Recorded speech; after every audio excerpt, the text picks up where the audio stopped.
Well, hello again. I'm Tim Gravlin again with reading a new book. A little scary one this time. Scary Stories for Young Foxes by Christian McKay Heidecker. We're going to be reading uh, one of the tales from this about Miss Fix. I'm excited about this one because it's quite interesting about foxes. So we're going to read about Miss Fix.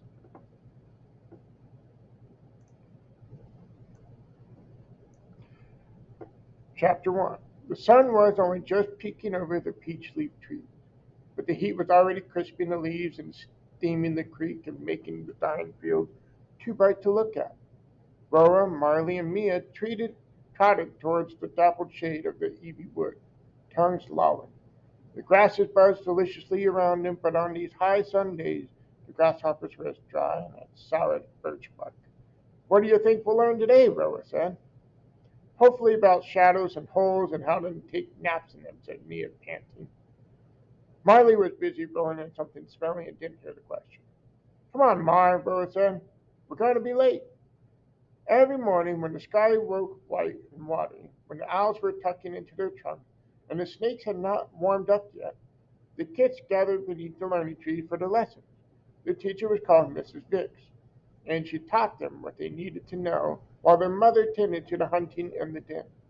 In the first few weeks outside the den, Miss Biggs had taught the kids how to swish their tails through the reeds to stir up a buzzy explosion of insects which they could snap out of the air. She taught them how to point their muzzles northward when hunting, waiting for the claw of the sky fox to draw a hazy ring of purple around their prey. She taught them the bird songs for the eagles and the snake, so they knew whether to duck or to jump when a predator was near. And when there were no birds in the treetops to sound the alarm, Miss Fix taught them how to perk their ears and listen for the sound of large feathers brushing the wind or golden scales parting the air.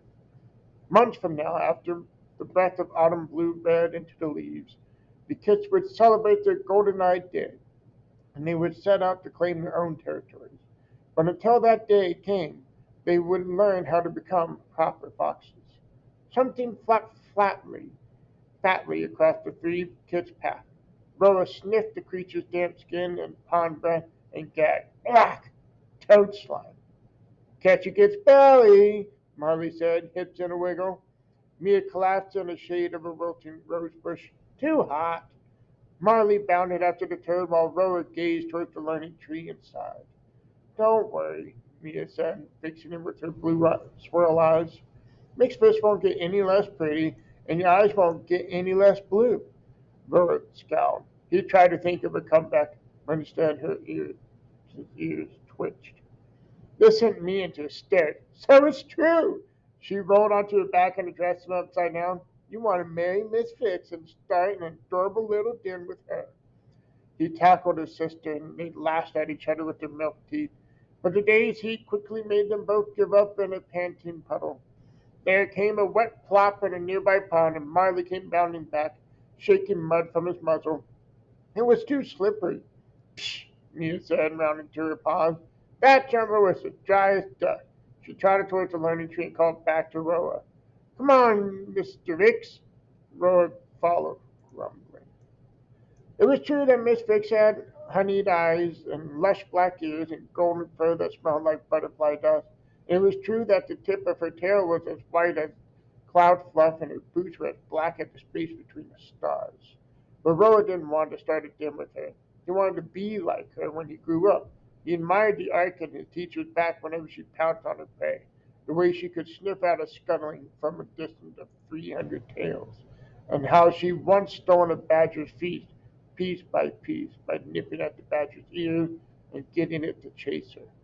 The three siblings continued on, panting. They passed a sluggish river, fish glittering in the sun. They passed a bush with shriveled raspberries that tasted as bright as lightning. And they passed lumpy prairie, where cottontail season had finally come to an end.